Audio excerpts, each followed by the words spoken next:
Maayong aga Bacolod, mga gabilog-gabahin sa Western Visayas. Karon nga adlaw Miyerkules, Agosto 12, tuig 2020. Ang inyong news team, Aksyon and Defensor. Aksyon Boy Duran, sa ato na balita sa lakat sang panahon.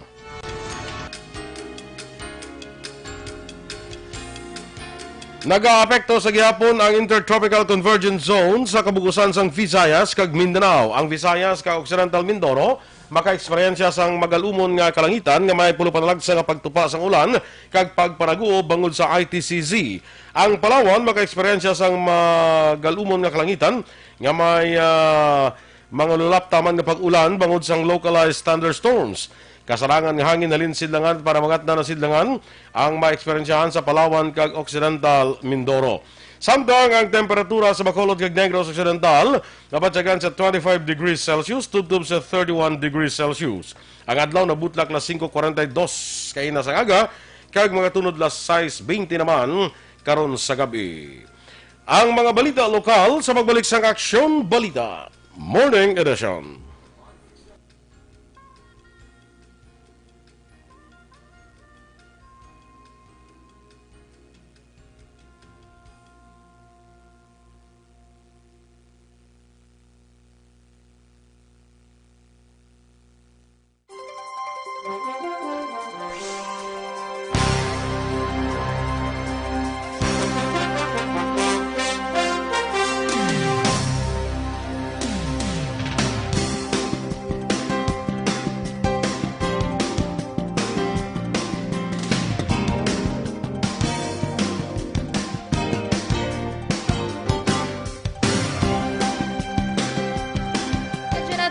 Nga nag-monitor na. Kay Helen Wasna, good morning and God bless you. God bless you man sa imo, Ma'am Helen Wasna. Sa kay Sir Alex Fuentes, hindi naman ang una yang pasa is B. Ang ikaduha naman Action Boy, alibangbang naman. Ay, gali? Alibangbang naman. Do, balo ka lapit na lang maskara mo. Gapa-prepare na siguro sa iya. Kaya kung kasang maskara na festival blang, goldo basi sini nga tuig basi wala. Tingali bang arang ina daya. Bati ka na sang ang alibang nagalupad-lupad. Continue. Hindi bla na sa higad sandala nagakiay-kiay. Sagad. Sabi mo na, ano lang, Kapitan Leopoldo Babak Duran Jr. Good morning sa imo. Sakay din ka na ng pito, Niag Stone, Christine Minias Villalobos, mga Energy Fans Club. Good morning. Bia Jonathan, of course. Sakay Helen Huas na Alex Fuentes, amuning na silimo kay nga Butterfly. Yeah. Ng iyang, Jose Hirson Lapindig Junio. Good morning ko from Stonehaven.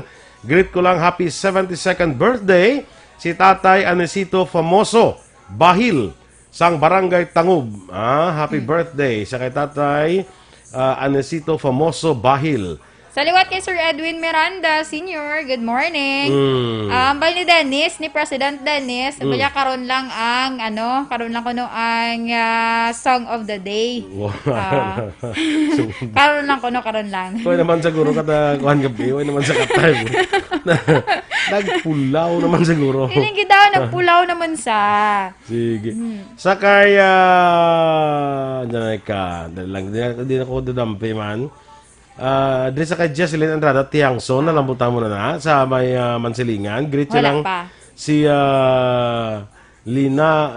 si Bridget Tiangson from Mansilingan. May Kindo, greet niya si Lola Nining dira sa Hinigaran.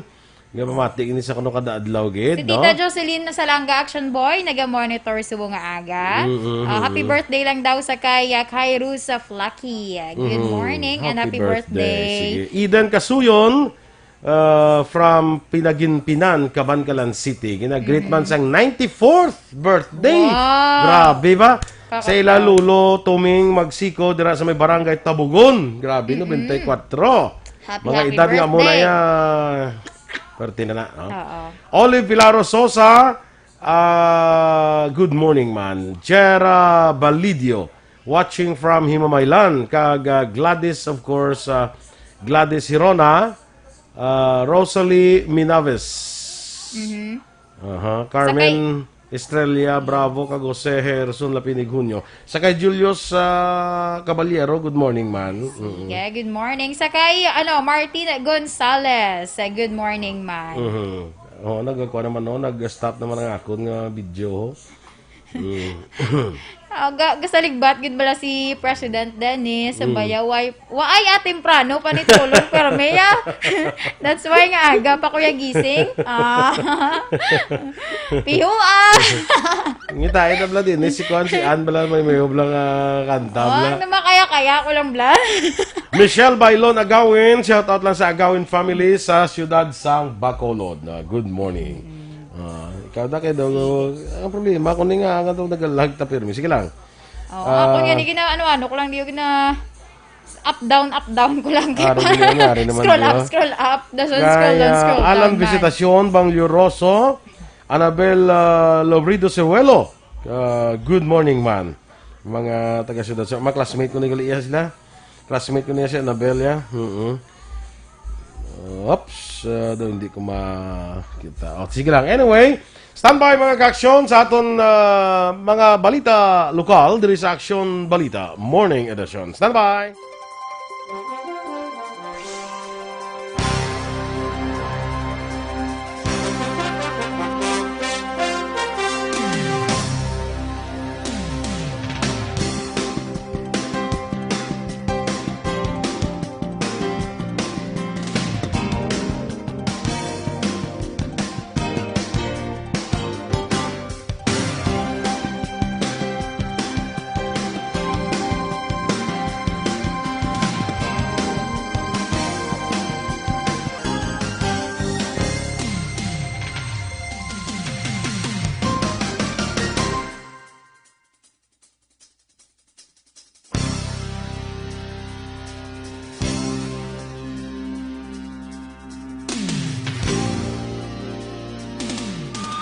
Aksyon Radio Philippines Standard Time, las 7:15. Oras ginadulong sa kaalawan sang Dr.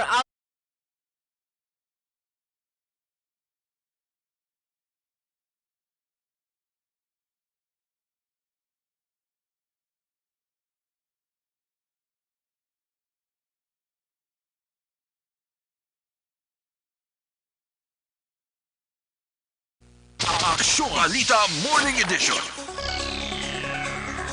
Sa detalye na sa aton mga balita lokal, naglambot na sa 29 ka mga hospital personnel sang Corazon Locsin Montelibano Memorial Regional Hospital nga ang nagpositibo sa COVID-19.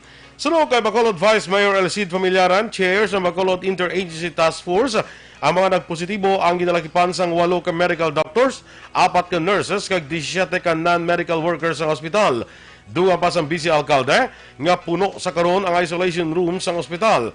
Una na nga nagpagawa sang advisory si Dr. Julius Drilon, Medical Center Chief 2 sang ospital, nga temporaryo ginunta ta magbaton sang pasyente nga nakabig probable o kung suspected COVID-19 patients.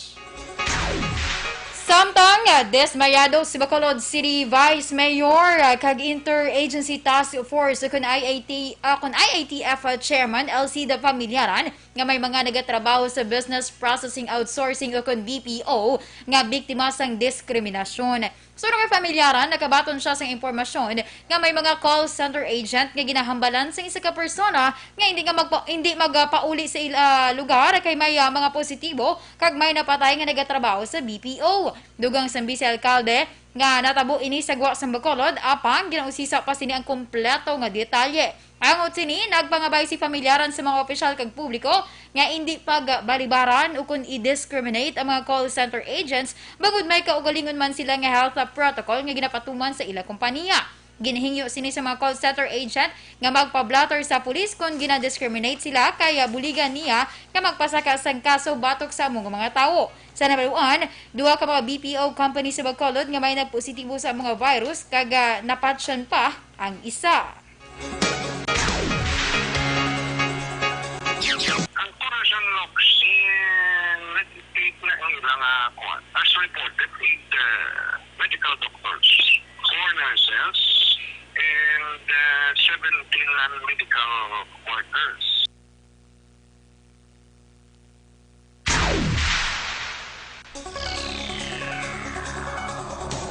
Nakulang sang information drive kag bulig sa mga barangay ang rason sa pagsaka sang kadamuon sang COVID-19 positive sa siyudad sang Bacolod. Sa interview sa Aksyon Radio Bacolod kay DOH Regional Director Dr. Marlene Convocar, kinahanglan nga may incident command system ang mga barangay, dapat may ginahimo nga rekorida kag ipatuman ang bida o kung ang bawal walang mask, i-sanitize ang mga kamay, dumistansya ng 1 metro kag alamin ang impormasyon. Duran Convocar sa piyak sa pagsaka sang nagpositibo kag may nagkalamatay na sa Bacolod, hindi pa makabig nga tuman ka makaalarma ang sitwasyon, bangod yara pa lang sa 30% kung medium ang sitwasyon sa syudad. Tinguhaan sa DOH Region 6 nga monitor ang Bacolod, ilabi na sa matika nga paghimuon na gud matap na amat-amat ang virus. Naibuluhan sa isa lang kasimana, may 5 nga nagkalamatay sa syudad kag lima ng rason nga gin-lockdown sa isa kasimana ang Bacolod Government Center. Recommendation namon nga una, dapat may incident command system sa mga magluwas sa syudad, dapat taga-barangay. So parang tanan involved, hindi lang taga-health, kundi tanan, no? Ay kung magambal kita nga mga incident command system, may mga in charge parti sa organization sang COVID, parti sa planning, sa administration, kag sa logistics. Si DOH Region 6 Director Dr. Marlene Convocar. Nag-abot ang 111 ka mga repatriated na Grand OFW sa probinsya paagi sa PAL kag Air Asia sweeper flights halin sa Manila sa tung Agosto 7 tungtod 10 2020. Ini ang nagapatigayon sa pagpaniguwa sang OWA kag National IATF. Sila ang ginswab sa COVID-19 testing kag nag-quarantine sa nagkalain-lain nga mga hotel sa syudad sa Bacolod. Nagligad nga simana ginaprubahan sa National Interagency Task Force against COVID-19 ang pangabay sang Regional IATF nga isuspend ang repatriation sa mga locally stranded individuals kung LSIs kag returning overseas of Filipinos sa Negros Occidental sa syudad sa Bacolod kag Iloilo sa sulod sang 2 ka semana umpisa Agosto 8. Inibangod sa padayon nga pagdamo sa mga kaso sa COVID-19 sa local government units resulta sa pag-inabot sa mga returning residents kag limitado nga resources kag kapasidad sa mga LGU sa patag sang quarantine. Ika-review naman sang DOH Region 6 ang bed capacity sa mga hospital para sa COVID-19 patients diri sa siyudad sang Bacolod. Ini matapos ang pangabay ni Bacolod Mayor Evilio Leonardia kasunod sang virtual meeting sa Agosto 10 supod si DOH Regional Director Dr. Marlene Convocar, City Administrator M. Ang kay iban pa nga opisyal. Sa pahayag sang siyudad sa Bacolod, ginpahayag ni Ang, may pila ka ospital sa siyudad ang inaligar nagapamalibad sa pagbaton sang COVID-19 patients bagon nalambot na nila ang ila kapasidad. Sa among pagsinapol, ginpresentar sang DOH 6 ang datos angot sa availability sang hospital beds para sa COVID patients sang kada hospital. Bangod sini nagapilar ang alkalde sa DOH 6 nga i-address ang ining issue bangod ini ang matter of life and death. Sa bahin ni Convocar, ila tinguhaan nga magpakikangot sa mga chiefs of hospitals, i-review ang ila hospital beds para sa COVID patients, kag masiguro nga ining numero ang sang hospital beds ang naga-comply. Nagpahanumdum si Convocar nga ang pagpamalibad sa pag-admit sang COVID patients sa piyak nga mayara pa sang available beds ang mayara sang epekto sa licensing requirements ng hospital sa palaabuton. Ginpasalamatan ni Don Salvador Benedicto Negros Occidental Mayor Marcelina de la Cruz ang mga pumuliw sa Banwa, labi ng mga frontliners nga nag-sustener kay nagbulig agud nga masiguro ang safety sa mga residente sa COVID-19. Ini ang ginpahayag sa alkalde sa ika-22 nga Interagency Task Force meeting for COVID-19 na kahapon nga adlaw sa Municipal Quadrangle sang Banwa. Una diri ginhatagan po dahil sang alkalde ang grupo sa mga kabataan sa DSB agud nga makapatigayon sa information drive sa kada Sabado kag Domingo angot si COVID-19. Ang DSB amo lang ang nagaisahanon nga lugar sa Negros Occidental nga hilway na sa anuman nga kaso sa COVID-19.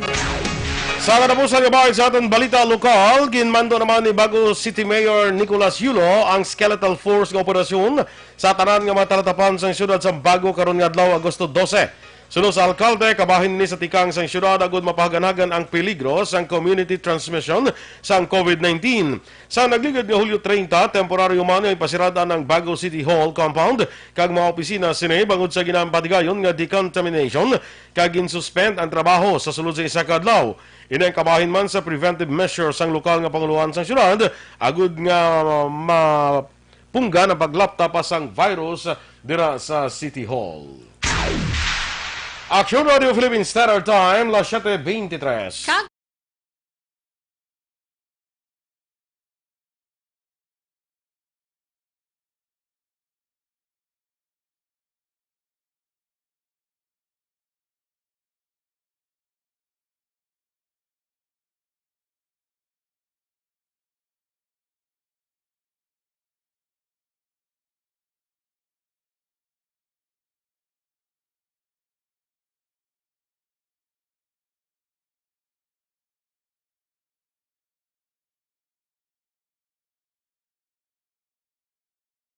Kag sa ato naman nga pagpangapay mga ka-aksyon, ang Dr.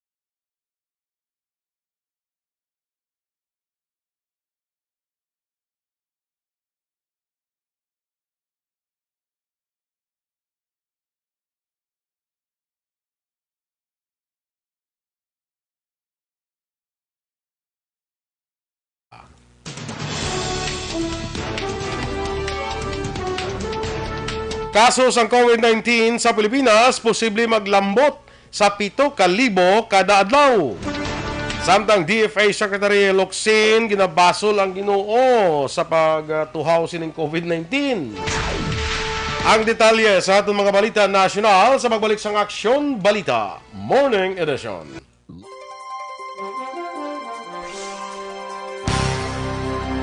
Ayon kita reaksyonan sa atong sining greetings. Oy, good morning sa aking friend, Sana all Diding my aking Baradillo. Kay Diding Baradillo, my friend, good morning. Friend. Thank you for listening. Thank you for Friend, watching. Salamat. Jeremy Balges sa Balges Eatery, nag-araman. Nagrita na ni Kina, no? Si Kairos Flaky. Happy birthday halin kay Jo Salanga. Bambi Padernal, Michelle Bailon Agawin from Riyadh. Good morning. Why, timprano pa sa batay na si Vanessa Mayo, ari na sa nakita na ina iya. Mag-wiki ko da may si ari sa balyan niya, Sir Boy, ni Vanessa. Bay lang kay may mag-wiki bakasyon ko da sa may pasalubong kagidya. Oy, bati ka. Sana all. Narin ako di mister. Sa kay Kagawad Melchor King Rombines, sa pamilya ni Kagawad Ate Hordan sa Purok 3 Barangay 1, kay sa kapihan dire ni Nanay Kanit sa kapihan sa Baybay. Good morning. Hasta ka na. Sa kay Alan Visitasyon ako nabasa ko na no. Dennis Malaga, good morning man. Kay sa iya mapisan nga asawa, sa kay Rudeth Hipilano Malaga. May pa ngayon, na siguro mo ginapagambal-ambal sa hasta ka sa din gani, wala na ko gani. Diho, nagkuha naman ko diho. Sa kay Bello Brido Serguelo, Action Sige, Boy. okay, go. Good morning, Action Boy. Always watching gid. Sa diini sa Galantaw man, sa diini sa Banwa, Banwa Municipalidad, Banwa, Syudad, Sino? dito ka parte. Sino? Si Bello Brido Taga Serguelo. bago na. Taga bago ni sa Laingin man basta mga Action Boy identified. Bago na ya, balo ka supportive na yung taga bago ya sa aton. Correct. Kay Vistar Dance Action Boy, good morning sa taga Hinubaan, Barangay Puok Vistar Family, madamo gid nga salamat. Sige. Sa kay Nanan Torre Campo, good morning man. Sa kay sino ning ginapangitayan nga si Action Joy man? Kagi ka na ni kay Joseph Pacifico, dira sa Mayor's Office sa San Enrique. Wala pa. Para sa Mayor's Office San Enrique, ka-monitor na sila. Bones Friday. Good morning, Action Boy. Ari kami Rosario Cavite. Gabamati, pag-greet lang liyo kay Sir James Ngomay Cagboni. Sa kay Suzette Plomeda, Action Boy. Okay. Sige. Amo mo na, taga-bago mo na. Salamat. Sana all maraming viewers. Aring mo nga aring mo fano si Real Gomez, oh. Hala na masa. Good morning. Masablag yung kwan. Hindi ko mabasa. Hindi. Gaya na ko gani, ha. Hindi wala matawa. Nasta pa lang ko kay Dason kay Suset Florida. Wala pa, oh. Wala pa to. Sa mga hinablos ako sa Barangay Abonan, Bago City. Watching from Bohol. Sam Farren, good morning. Public school lang bala ang inapanugutan sa DepEd nga hindi dapat mag-wear uniform during online classes. How about ang private school? Hati daw DepEd man to yang nagsiling nga pwede nga wala. Tibisan ng private guro nga kumakundan ka may uniform ka. Ang mga private schools wala pa man ka order ano? Kadisente lang guro nga bayo man. Depende na yung huwa. Kalaway man ang online classes kamo da, ga Zoom kamo da, nakaluab kay mo ya. Gani nag-uba ka mo ya. Di ba? Siguro, Naparong. basta decente lang sinusuksok mo, ano? Hindi kasi Sakay hindi mabakal Delphine kag unicorn. Lamayo, family Lamayo sa Araw, Vista Alegre, from Julius Lamayo. Good morning. Alan, visitasyon na lambot na rin sa kayo na, no? Sakay Joffy Kulingko, lambot ka na. Solping, Annie Ruffles from Okinawa, Japan. Okay? Si Aksyon Boy, si Jorami Balge. Maya mayo na nga pagluto sa Margoso nga may itlog si Jocelyn Balge. Sige. Gladys Noble, good morning man. Kay Tabi Noble, dira sa Maaw. Sige, standby na kita sa aton mga balita national.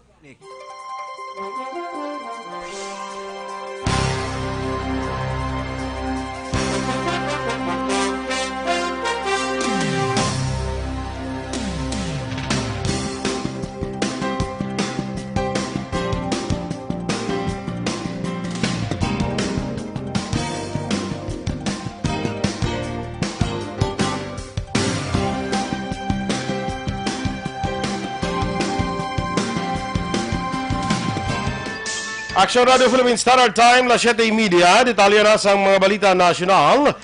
Ginpahayag ni Philippine College of Physicians President Dr. Mario Panaligan nga ang kadamon sang COVID-19 cases nga ma-report sa Pilipinas sa masunod nga may nadlaw ang posible maglambot pa sa 7,000 o 7,000 ka kaso kada adlaw. Sunod kay Panaligan ang backlogs kag incubation periods ang COVID-19 ang nag-apekto sa trends ang total number of cases. Ginhimo ini nga pahayag ni Panaligan matapos ginpahayag ni Defense Secretary Delfin Lorenzana nga ang kadamuon sang COVID-19 cases ang nagdumo bangod sa implementasyon sang MECQ. Paabuton pa sunod kay Panaligan ang mas maramo pa kaso nga ma-record. Duwa pa ni Panaligan, magalambot pa sang sinimana antes makita ang epekto sang MECQ. Samtang nanawagan naman sang closer coordination si Panaligan sa mga ahensya sang gobyerno. Matapos pila ka mga instructions ng Department of Health ang wala gilayon ginasunod sa mga lokal nga gobyerno. Na-record ang bagong 2,987 ka mga COVID-19 cases sa Pilipinas. Bangod sini, nagsaka na sa 139,538 ang kabugusan nga kaso ng COVID-19 sa pungsod. Kalabanan sa bagong mga kaso ang nagikan sa Metro Manila, sunod ang Cavite, Laguna, Iloilo, kag Cebu. Sunod sa DOH, nagsaka sa 68,432 ang naka-recover sa masakit matapos nga nagdugang ang 280 ka mga pasyente nga nag-ayo na sa virus. May dugang naman nga 19 ka bago nga napatay sa COVID-19 o kung sa kabugusan nga 2,312 ang napatay sa Pilipinas bangod sa COVID-19. Sa records ng DOH, sa 68,794 ang aktibo nga kaso nga nagapaidalom sa treatment o kung gina-quarantine. Ginabaso naman ni Department of Foreign Affairs Secretary Teddy Locsin sa Ginoo ang COVID-19. Sa online press conference, ginpahayag ni Locsin nga Ginoo among author sa mga kamamatay nga masakit. Rason nga ginhimo sini kabog kag ang kagaw nga magadulot sa peligro sa tao. Bangod sa pahayag sa Tiglikom, maramong ang netizens ang nagpakabalaot sa iya kag ginakusahan nga estupido kag arogante nga public servant. Sa karon wala sang komento ang DFA Secretary angot sa isyo. Sa nabaluan ang COVID-19 cases sa pungsod ang padayon nga nagasaka kag nalampasan na sa Pilipinas ang China nga mo sadto ang epicenter sang virus.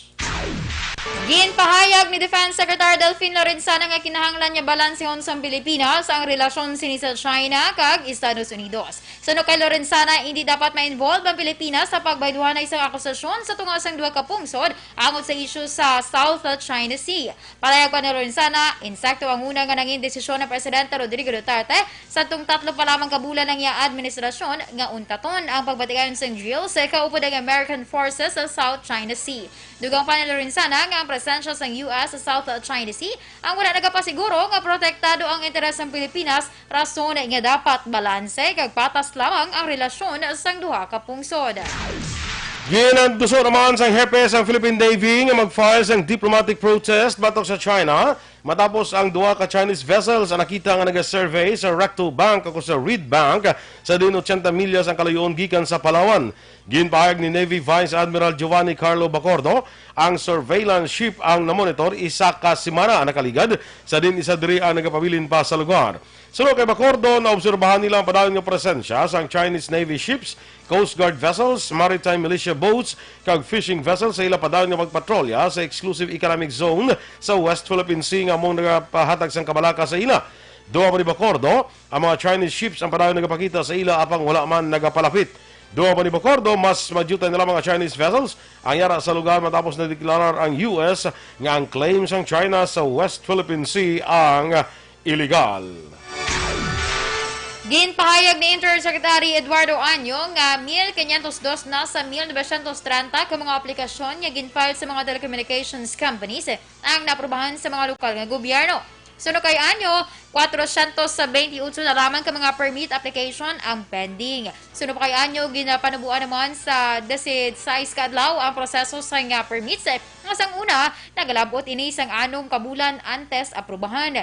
Dugang pa ni Anyo, masunod nga simana, ila pagabantayan ang mga pending application permits kay ila ginasigurado nga maprubahan ang mga ini. Nagligad nga simana, ginmanduan sa Malacanang ang mga lokal nga gobyerno nga aktuhan ang aplikasyon sa sulod sang 3 ka adlaw sa mga telecommunication companies. Una, nga ginpahayag ni Presidential Spokesman Harry Roque nga ginhambalan ni Duterte ang mga prosecutors nga pasakaan sang kaso ang mga lokal nga opisyal nga mapastuhan sa pag-release ng importante nga dokumento sa ginhatag nga time frame.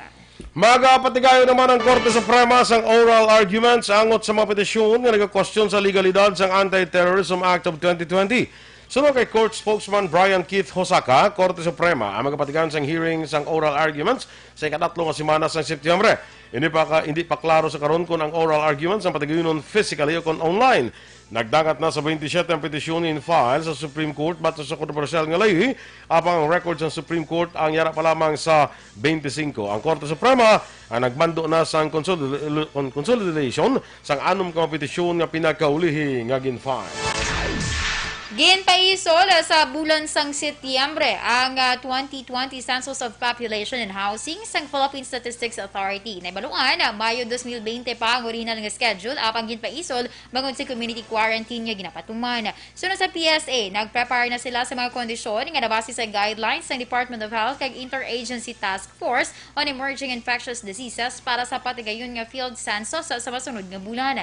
Nagapilar naman ang PSA sa publiko nga makigbahin sa census bangod importante nga makuha ang kompleto nga population data. Ginpasiguro sa PSA nga protektado ang data privacy nga ihatag sa publiko. Ilaman siguraduhon nga sundon sang field census workers ang pagpabilin sang social distancing, pagsuksok sa face mask kag face shield. Aksyon Radio Philippines Standard Time na 7:36 sa aton man mga ka-aksyon bala nga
kag sa ato naman nga mga ka-aksyon bala na problema sa mabukol na tubo sa inyong alawas, sis na nagkuntumor, hindi na pagpadugaya, hindi pagpabayi para hindi na magmalignant, maginom na sa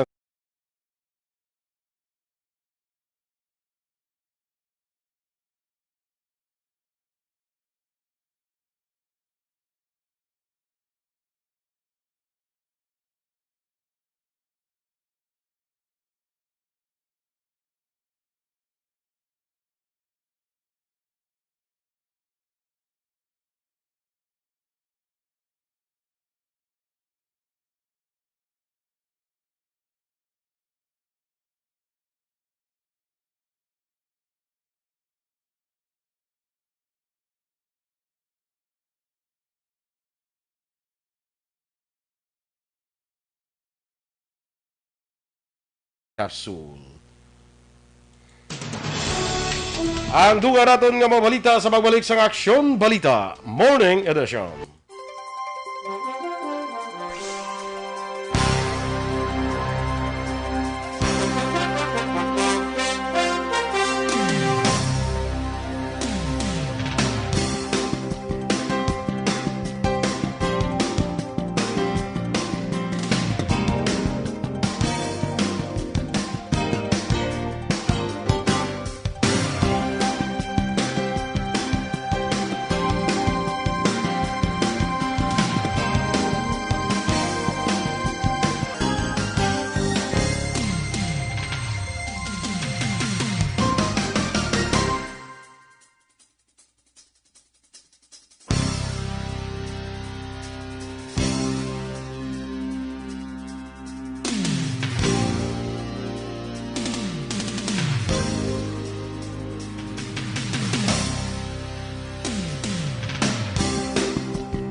Isa ka guro action boy ka ano ay ka connection naton ma-connect. Gano? Ka connection. Na problema, oo. Ay, hindi ko na nakabalo. Hindi ako yung pag-ikon na, hindi nga matry-try, hindi makunron, hindi na ako nakabalo. Ikaw dahil mo tabla. Sige. Sakay ka na sa Vallejo. Clear ko na sa ila ang signal, action boy. O, sakay ta Ams, aboso sa liwat. Good morning, Tita Ams. Sakay Jeff Chavez. Action boy, kagaan. Good morning sa inyong kadua. Watching lang ko dari sa Green Energy Solutions. Good morning, manda sa imo, sir. O nga nagtapos ni sa action boy. What happened to our live? Nana siya, oo.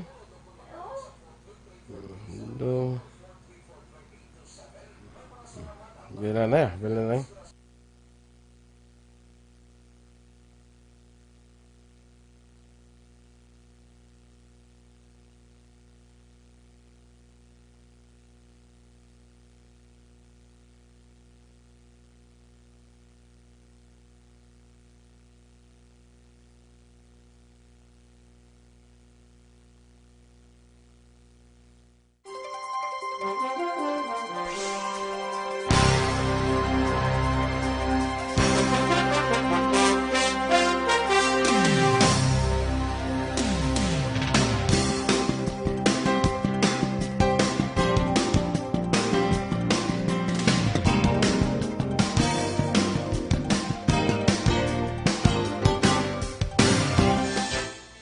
Sa detalye sa aton balita international, ginbulgar ni World Health Organization Regional Director Carissa Inten nga masobra sa 100,000 ka kaso sa COVID-19 ang nagaka-report sa The Americas kag katunga diri ang halin sa United States. Subong man may mga pungsod na nga nag-amat-amat control ang outbreak ang isang Argentina kag Colombia. Ang US ay naka-record sa malapit 5 milyon ka kaso kag insundan ni isang Brazil nga naka-record naman sa masobra 100,000 ka napatay. barangay. Sino kay Inten, may pagsaka sa kaso sa Central America sa diin ang Belize amo ang may pinakadamo nga bago nga kaso sa infections. Ang Dominican Republic may madamo man nga kaso ikumparar sa gintingog nga mga Caribbean island nations. Dugang panitien ang healthcare services amo ang nagtugas ang paandam sa pagsaka man sang masakit nga sa karon kontrolado na. Sa balita sa patag sang pagnegosyo, sa pihak nga wala pa sang coronavirus vaccine nga naprubahan ang kaepektibo sa clinical trial apang may 5.7 bilyones ka doses na ang pre-order sa bilog nga kalibutan. Ang unang shipment sang COVID-19 vaccine ang himo sang Western Laboratories ang marasing nga gina-avail sa Estados Unidos. May 5 naman ka vaccines nga ginalakipan sang 3 sa Western kag 2 sa Chinese ang yaran sa Phase 3 efficacy trials nga gipatigan sa 1,000 ka tawo. Bagod sa maraming mga research laboratories na nagatingwa sa karon nga makadevelop sang vaccine, ang mga manufacturers nakabato na sang financing agud magbulig sa ila para preparahan ang milyones ka doses nga posible maging available sa 2021 kung antes matapos ang tuig. Una dire sa sorpresa nga anunsyo ginpahayag ni Russian President Vladimir Putin nga ang vaccine nga ginatawag Sputnik 5 ang nadiskubre nga maayo para sa sustainable immunity batok sa COVID-19. Sa foreign currency exchange rate, ang US dollar may baylo karon nga 49 pesos kag 5 sentimos, sa Singapore dollar 35 pesos kag 73 sentimos, ang Hong Kong dollar 6 pesos kag 33 sentimos. Kag sa ito naman, showbiz balita action boy, nanawagan ng actress nga si Angel Locsin nga malawig nga pagtener sa nagaginotok nga selda kag wala sang tsansa nga maka-avail sa nga parole. Action boy ang ipamatbat sa mga opisyal sang PhilHealth nga mapamatud-an nagahimo sang korupsyon sa ahensya. Suno sa actress, dapat nga ma-address sa gobyerno ang problema kag pasabton ang ining nga mga korap nga opisyal. Action boy kag if ma-remember ining si Angel Locsin ang bukas sa iya nga mga opinyon angot man sa pag-address ng gobyerno sa COVID-19 response kag iban pa nga issue nga perme nagatrending man diriya sa Pilipinas. Okay. Diba? Balita sa sports. Gin-anunsyo naman sa Philippine Sports Commission nga duha ka major sports facilities ay paidalom sa lockdown umpisa karon nga adlaw. Sa memorandum circular na petsa Agosto 11, ginpahayag ni PSC Chairman William Ramirez ang Rizal Memorial Sports Complex sa Manila kag Phil Sports Complex sa siyudad sa Pasig ang ipaidalom sa lockdown matapos ni sa ka-staff ang positibo sa coronavirus disease 2019. Ang Rizal Memorial Sports Complex sa Malate, Manila nahamtang ang administrative office ng PSC kag quarters sa mga Philippine national athletes. Ang Phil Sports Complex nahamtang naman ang opisina sa Philippine Sports Commission, Philippine Olympic Committee kay iban pa nga National Sports Association. Wala naman ginasaad kung tubtob ano kalawig ang lockdown.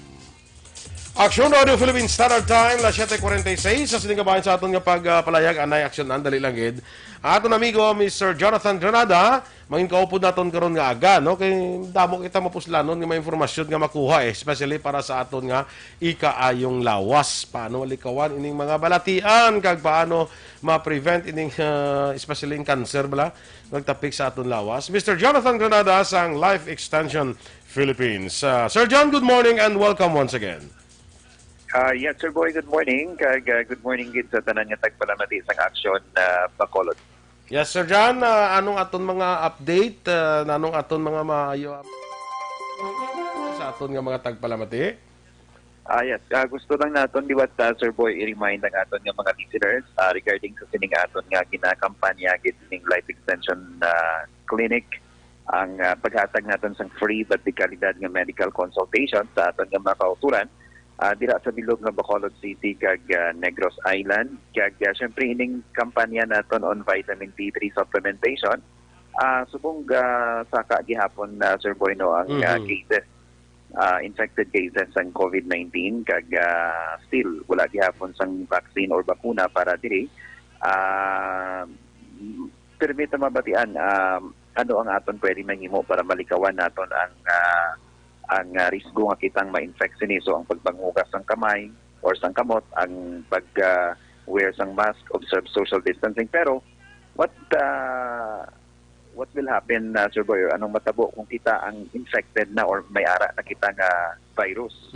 So, ang aton diri nga ginahimo actually, mga kapianan, ang paghatag sa nutritional strategy, kaya wala pa man subong sang pulong, wala sang bakuna, para nga ma-minimize naton bala, Sir Boy, ang chance na kitang mahawa sini, or kung mahawa kita sini sa COVID-19, ang chance nga kitang maka-experience ang medyo severe na symptoms ang malikawan naton or ang critical na symptoms or even ang death or ang mortality rate.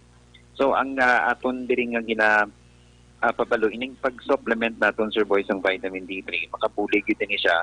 It's because may mga pagtuon, although nga very limited pa lang ang mga randomized controlled trial, wherein amo ni siya ang gina-consider nga gold standard ng isa ka clinical trial or isa ka pagtuon sa bulong, pero makita natin may mga observational studies makabiyanan pareho sining pagtuon bala, Sir Boy, sa Philippines, ang sa Davao Doctors College nga nagapakita nga ining mga deficient kuno makabiyanan sa vitamin D nga mga tao ang naka-experience ng severe nga symptoms ng COVID-19. Kaya gin-test nila ang mga COVID-19 positive patients. Gin-check nilang vitamin D level. Kag ining mga sufficient naman or taas ang vitamin D level sa dugo nila, naka-experience lang gid sila sang mild na symptoms ng COVID-19. Kag there is also another study dira sa Indonesia kung sa din almost 100% sang mga infected sang COVID-19 na viral infection or COVID-19 disease makabiyanan ng mga patients ang napatay or naka-experience ng critical nga symptoms ng COVID-19. Only 4 ang wala ka-experience, and they tested ining mga vitamin D blood levels ng mga 4 ka patients nga wala naka-experience ng critical nga symptoms. Sufficient, yes, Sir Boy, ang vitamin D level. So that's why nga may mga vitamin D expert nga nag-recommend nga if we increase the vitamin D levels ng dugo naton, may chance nga we can somehow prevent ang pag-experience man sa severe or critical nga symptoms ng COVID-19. Hinalik nga kita ang matapikan sina.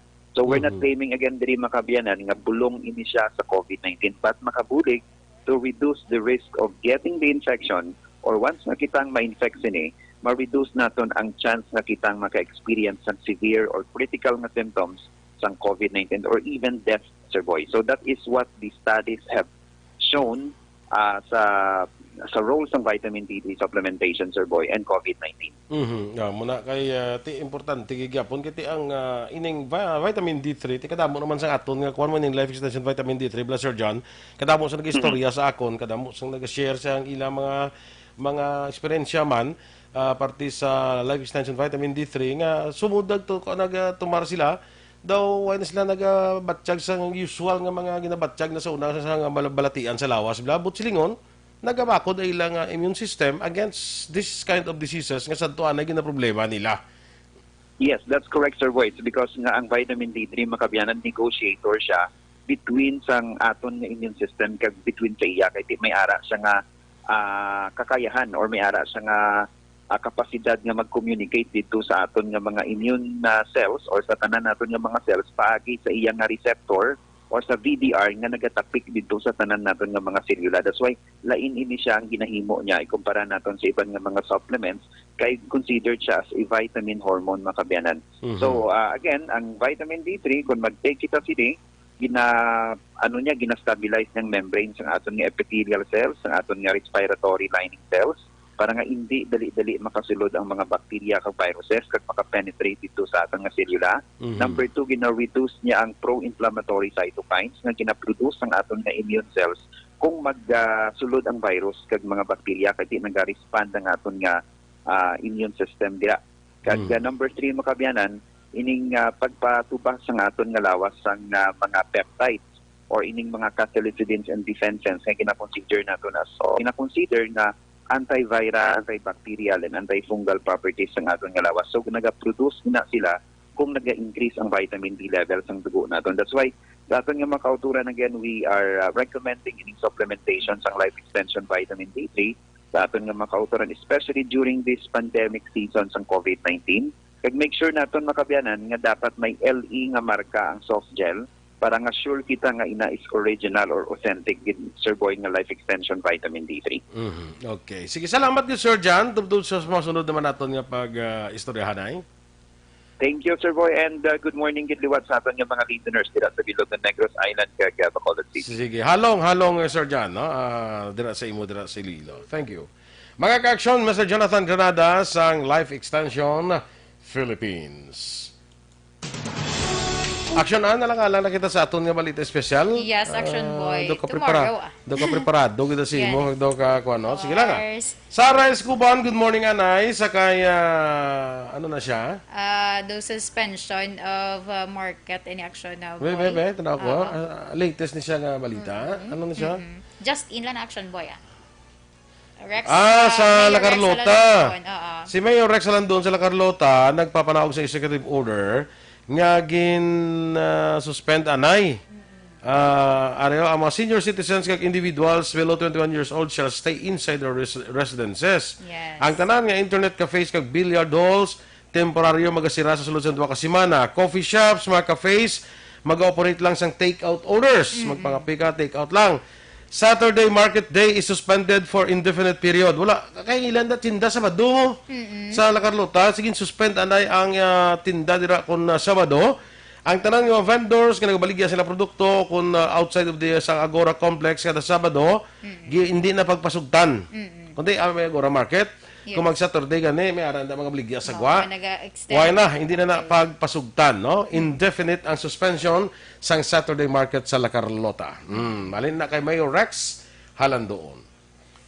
Standby na kita mga ka-action. Good morning lang dira kay Attorney Galunan, Alan Galunan, kag kay Pearl Galunan. Good morning sa inyo dira. Sa aton nga mga Facebook diri bala nga nagasunod, may problema due tayo sa internet connection ang aton nga Si Gina sa may problema. ang aton nga provider. Amo na nga hindi naton makita ang iban nga mga mga comments, mga messages nila. Kita ko din kanta ni Dennis Richard Tiboroma. Ano naman ang kanta ya? Miss na miss kita. Kabalo ka na. Giliw ko. Balo ka na. Sige. Okay. Daso na lang na, Dennis. Basta na, Dennis. Robel Lugarta, good morning. May Cultivar Duhenyo. Sige. Kag sa Ibandera, good morning. Buwas na lang kaya hindi na mo makita dire tungkol sa problema nga sa connections nato, no? Standby na kita sa Action Hotline, Aksyon Art Hupon.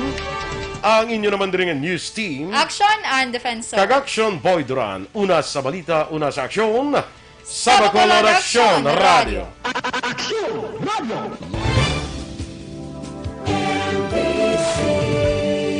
Manila Broadcasting Company. Sa balita, komentaryo, isyu, serbisyo publiko. Sa Bacolod Aksyon Radio.